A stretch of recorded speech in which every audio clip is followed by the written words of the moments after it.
This is Dr. Alexander Haskell, and I've put together a brief orientation so that those of you who are future clients or patients will be more aware of what to expect in making an appointment, and really an orientation to the principles of natural medicine or nature cure or naturopathy.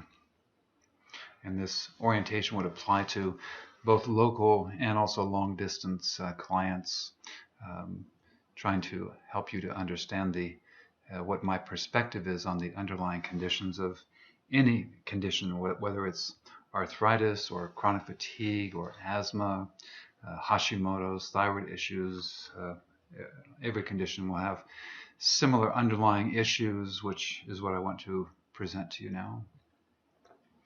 So the first question is, and it's not often asked by physicians, is why do we become ill?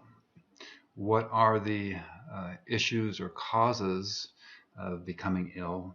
And if I believe, and I know after 32 years experience, that there are some very, very common causes which most people have been sort of subjected to.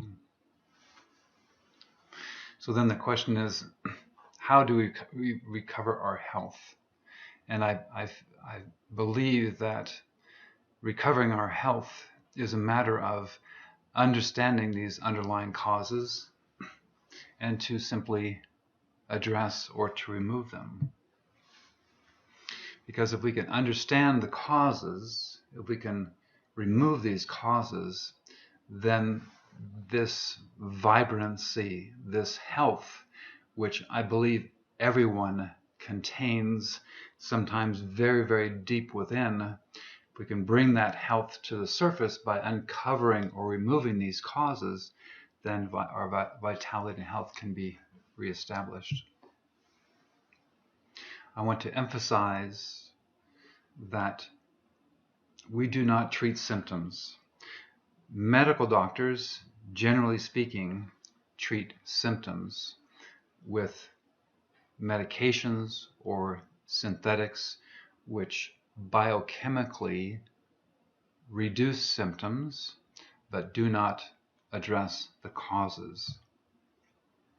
So one of the fundamental, at the core of natural healing is the understanding and the belief that we possess an innate wisdom, call it an innate physician, which is more knowledgeable than any clinician. And this wisdom, which each of us contains, was sparked into life at the moment of our conception. And this wisdom was able to take all of the nutrients, the billions of stem cells which were differentiated into all the different organs and systems. If you consider just simply the circulatory system with the heart and all of the arterial system, the capillaries leading back through the arterioles, the arteries back to the heart, then to the lungs, just that one system alone is miraculous. And it's this wisdom that you contain and all of us contain that is still within each of us, that is still regulating and optimizing and doing its very best to maintain health from the moment of our conception till the moment that we pass into our next existence. So we came out of our mother's womb in this vulnerable state, still able to take mother's milk and the nutrients and the love, etc., to still continue this growth pattern of every single cell, nerves, etc., to form us as children into vital, happy, healthy children, hopefully who are still receiving the nutrients and the love and the community that made us thrive. And through our lives, we continue growing, hopefully, with health and with purpose, having discovered our purpose in life, it is said that the two most important events in our lives were the day we were born and the day we understood the reason why we were born, and into old age. And this is natural healing is helping us advance through life, being somewhat symptom free and having the vitality at the core of our being. So this innate wisdom, we pass through pre-med and medical school with the idea of what we called, or what our professors called, homeostasis. And this is that balance, this is that innate wisdom continually 24 hours a day, whether we're awake or whether we're asleep, always keeping this in balance. Thousands of different biochemical, hormonal mechanisms going on every second, every minute of our lives. And if this wisdom is able to keep things in balance and maintain our health, we have vitality. But if this wisdom is overburdened in various ways, stress, toxins, etc., and not able to regulate this homeostasis optimally, we begin to have symptoms. So to recover your health, to bring this vitality to the surface of our awareness, we must learn to listen to this wisdom. We must also learn to trust this wisdom. If we have pain or symptoms, it does not necessarily mean that something is wrong, that somehow this wisdom is failing us, but rather to trust that the wisdom is trying to bring us, or trying to bring to our attention, that something is out of balance and we must investigate what it is. I mean, something as simple as arthritis can be something like a food allergy. But if we don't have this understanding, this perspective, we have pain, we go to our doctor, we see some medication, the pain is better, we think it's miraculous, but that underlying issue, in this case I'm talking about a food allergy, has not been addressed, and we continue eating the food, and other symptoms will begin to arise, trying to get our attention that we're doing something harmful, and we must address the cause. Plus, we must understand how to support this wisdom, which I'll get into shortly. And this perspective of the innate wisdom is truly the foundation of nature cure. Most people think that nature cure means that we use nature to cure ourselves. And from one perspective, that is true. And that's through herbs and nutrition, etc., sunlight, activity, etc., using nature to cure. But truly, the core of this nature cure is the wisdom within. This wisdom speaks to us through our intuition. This is the whisperings of the communication of our innate wisdom through intuition, through our instincts, through our conscience. It helps us to understand what is beneficial for us and what is harmful. If we don't listen, then we'll start having symptoms. And these can simply be physical symptoms only. They can be emotional or mental symptoms. The core, again, is the wisdom is trying to get our attention. So symptoms present to our awareness, to our consciousness, through either physical symptoms or emotional symptoms. There's always causes underneath, below these symptoms. Hippocrates, 2,000 years ago, said in those times he felt there were two primary causes of illness.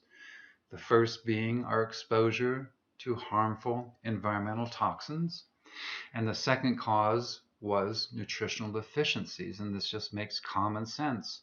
If the cells of our body, the trillions of cells of our body, are not getting all the nutrients they need, they begin to falter and they will produce symptoms.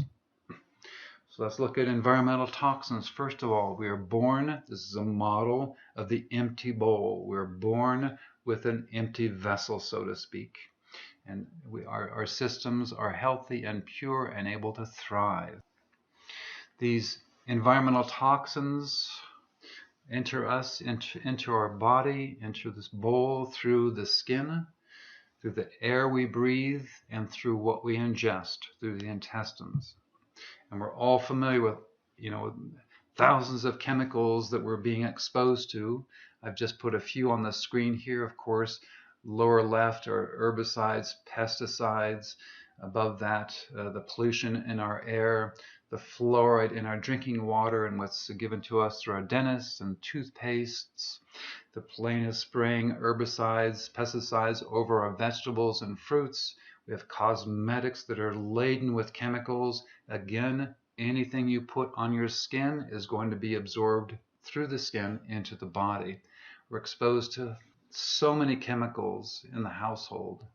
I want to give a little perspective here that most people think that these environmental toxins are outside of our homes. But because of our homes being often closed, chemicals are being recycled over and over again in our duct system, etc. And actually the levels of these toxins and chemicals are actually higher in our homes than they are outside. So let's talk about a couple of primary sites where toxins are stored in different tissues. We think that toxins that come in are going to be excreted, but very often these pathways of metabolizing toxins and excreting them are again compromised. So residues are left behind. The body says, what should I do? This innate wisdom says, where shall I put these toxins? And it chooses the least important. In other words, it's trying to protect the brain, neurological system, and also the reproductive system. It says, well, fat cells are important, but they're the least important. I'm going to put some of these residues inside of the fat cells, and also this lymph fluid. So we have three primary areas or fluids within the body. One is in our bloodstream. The other fluids are inside of our cells, and all the fluids around those would be the lymphatic or interstitial fluid. So lymphatics is another major area where toxins and residues get stuck. So the idea of nature cure is, if the bowl becomes full, in other words, we have a good constitution, we have a nice big empty bowl at birth, over time toxins start coming in, the bowl eventually fills to the top and starts spilling over the edge, and that's, the model is that's when symptoms start to occur. So one way to deal with symptoms or illness is to empty the bowl.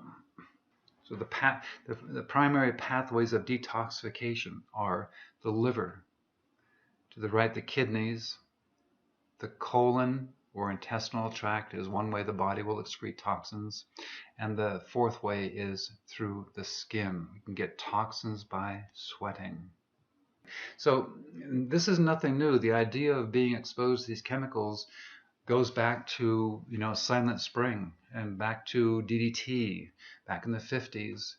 It's very, very common now that people are having illnesses due to chemical residues, chemical poison, etc. But the medical establishment is not addressing this. Person goes with symptoms. There's no investigation of chemicals or molds in the house if there's asthma or whatever it may be. So we need to become more cognizant of our exposure to these chemicals, remove them from our environment, and detoxify the body of these residues. So let's go on to the second cause of illness, which Hippocrates said was nutritional deficiencies. This is one cell. We have trillions of cells. They're highly sophisticated with, you can see all the different aspects or parts of the cell. The cell has high requirements for nutrients to function and do its job properly. And if it does not receive these nutrients, its vitality and all the cells of the body, their vitality declines, and we start having not only chronic fatigue, but many other chronic issues. So, of course, nutrition is essential.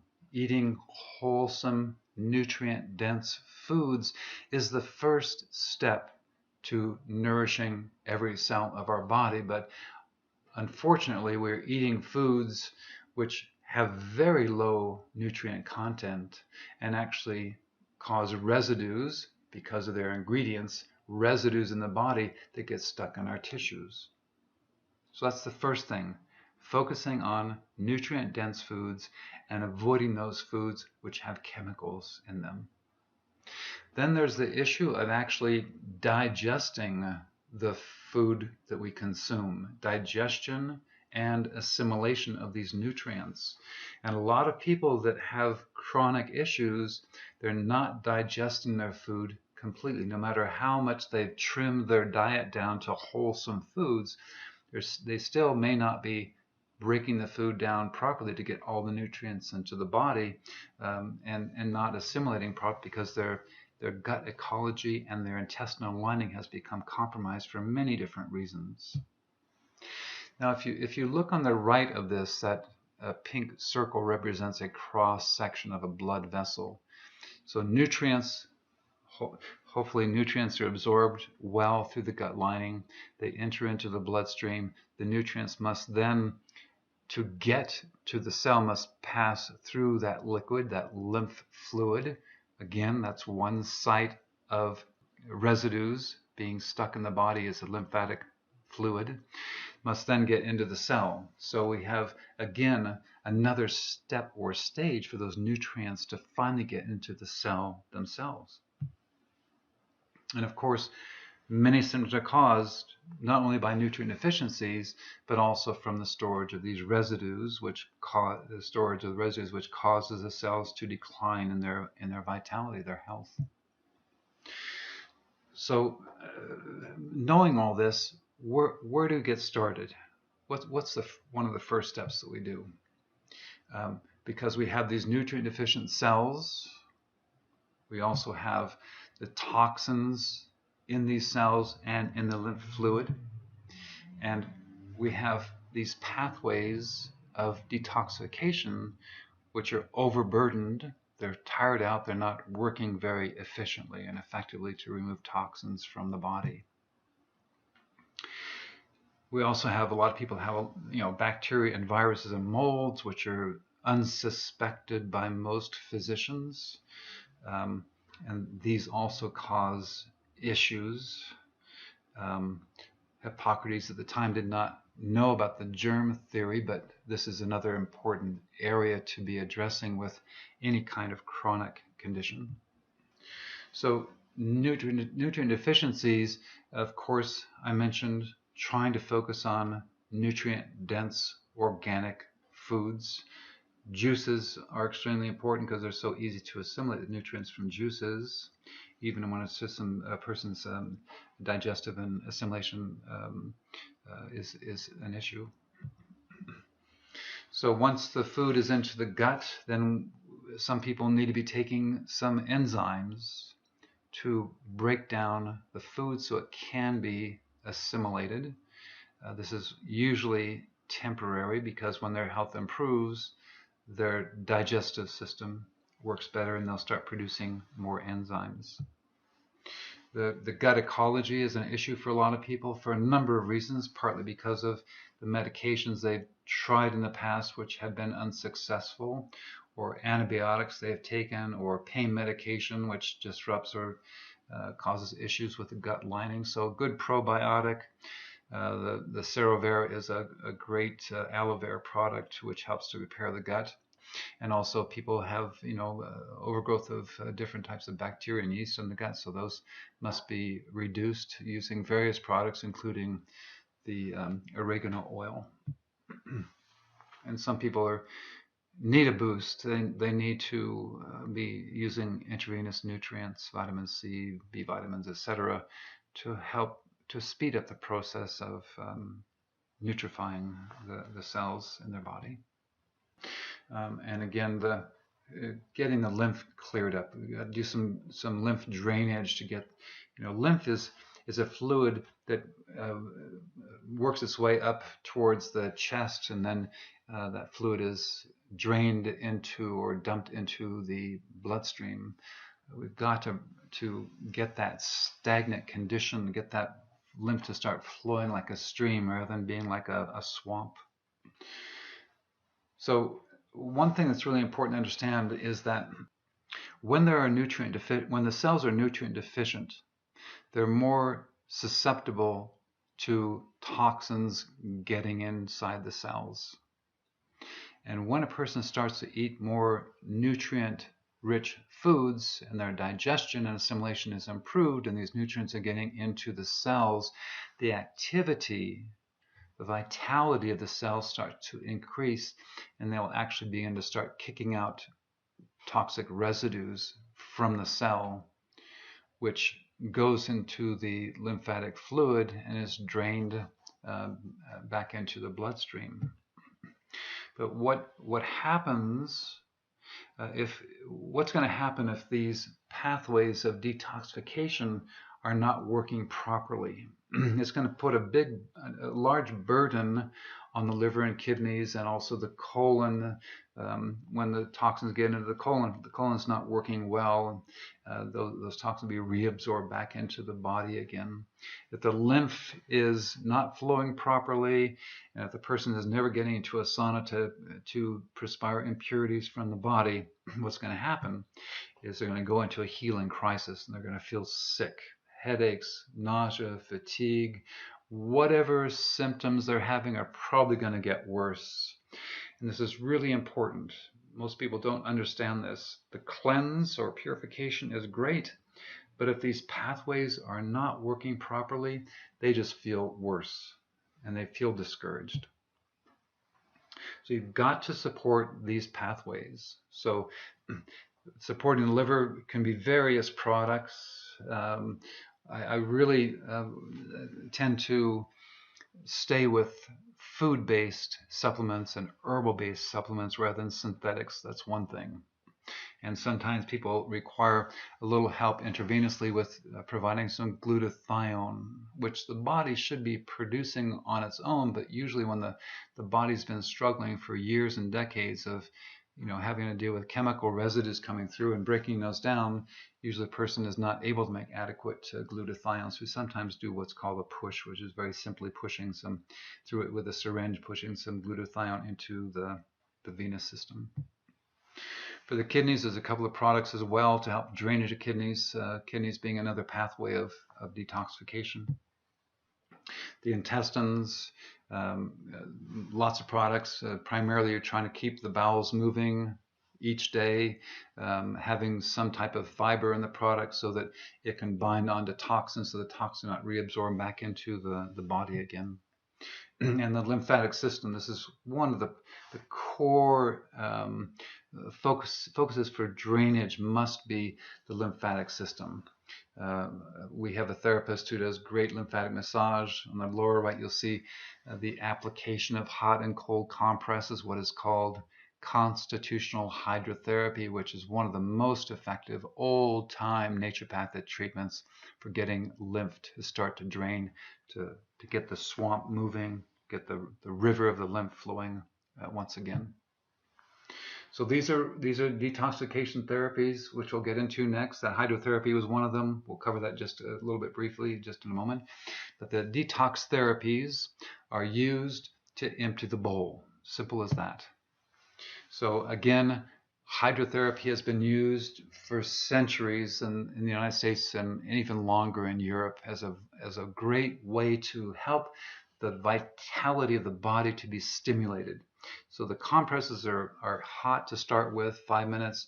Then a cold compress is put on after that. It really makes the body to respond to the cold and improves lymphatic drainage. It improves oxygenation of all the organs in the abdominal cavity. It improves the neurologic, because it's also put on the back. The neurological impulses are coming out from the spine, which innervate all the organs in the abdominal area. So that's liver, stomach, gallbladder, pancreas, spleen, etc. It's a wonderful therapy. And then, because if you remember the fat cells being one of the primary storage sites for these toxins, these fat cells are a lot of them are just right under the skin and what's called the subdermal fat layer. So let's get the toxins to come out through the skin rather than toxins being excreted from cells internally. It's a very, very simple approach, and people, I mean, even after the first even the first sauna, people sense there's something that's shifting. We also include ozone in the sauna. Ozone is an oxidant and will penetrate the skin through the moisture and actually enter into the small capillaries. And ozone's great for reducing pathogens and also helping the red cells to carry more oxygen delivery to tissues. Colon, we have a great colon hydrotherapist, which is used during the purification program for getting the waste out of the bowels before the chemical residues reabsorb back into the body again. Great for people who are suffering from parasites at various things. So we've talked about nutrition. We've talked about improving the function of the various pathways of detoxification. We talked about getting toxins through various detox therapies out of the system as well. But how do we get the toxins out of the cells? So we're getting toxins out of the lymphatic system, etc. But how do we get it out of cells? So if you remember, that's one of the primary storage sites is the fat cell. Fat cells, I would say the primary function of fat cells is its potential energy. In other words, the body can use fat to make glucose. The issue is, part of the issue is that that's also the site of where the toxins are stored. So every cell of the body, besides nutrients, requires glucose and oxygen. So when we have a meal, all food, the body is able to take all food and convert it into glucose. So we eat a meal, there's plenty of glucose in the blood. The glucose is pulled out of the bloodstream and is delivered into cells for making energy. So if we don't, if the glucose is being pulled out of the cell and out of the blood into cells, our blood sugar is going down. And at some point, 2 hours, 3, 4 hours after a meal, the body says, feed me, because it needs more glucose. So what happens if we don't eat? The body, in several different mechanisms, will start to pull the fat out of fat cells, because fat, the body can make glucose from fat. But at the same time, as the fat's coming out, the toxins will come out. So this is one way to get the toxins out of cells. This is, true for fat cells, but also true for other cells that do also accumulate these toxic residues. So fasting, or the water fast, has been around for a long time. Hippocrates used the water fast as a way of sort of helping the body helping innate wisdom to recover its health. And he knew this in part because people would go through a healing crisis. If you drink nothing but water for usually 24 to 48 hours, you will start to detoxify. And you'll probably have headaches, you might feel nauseous, you might vomit. There's many ways that the body will begin to expel toxins if you drink only water. It is a severe approach, but again, if you're not providing glucose in the form of food to the body is going to start liberating fat to turn into glucose, and also those toxins will come out. So I think these days, because of the amount of toxins that people have stored in their bodies, a much more moderate and just as an effective approach is to do juices. And juices will provide nutrients that the body is lacking, and enzymes, which are great for breaking down debris and toxins that are hung up in different tissues and lymph system. And if you're using low glycemic juices, which is primarily green vegetables and a little bit of maybe something a little sweet, a little bit of apple or carrot, you're not going to cause your blood sugar to go up, and therefore your body will still be demanding fat cells to release fat to turn into glucose. Let's talk about pathogens just for a moment. There is the idea of the terrain or soil, and this goes all the way back to the time of Pasteur. Pasteur thought that the cause of illness or disease was pathogens or bacteria. But another gentleman at the same time, Antoine Béchamp, said, no, Pasteur, you're all wrong. It's not the pathogens that the issue is. It is the terrain or the soil of the body that allows the pathogens to become an issue. So again, we're back to, even in the case of pathogens, which could be, bacterial issues, viral, fungus or molds, Lyme, whatever it may be, the underlying foundation of reducing the load of pathogen is to improve the terrain, and that is primarily by purification or detoxification. So once again, we're back to draining the lymphatic system, of emptying the bowl, of improving the pathways of detoxification, and improving the nutrient levels of all the cells, including white blood cells in the body. So one method besides blood tests is to use a dark field microscope to have an insight into let's say the state of pathogens found in the blood. Using a dark field is a great way to have a look at the microcosmos or the cosmos that lives within. The white circles are red blood cells. There's a white blood cell at the top of the image, and also one at like around 4 o'clock.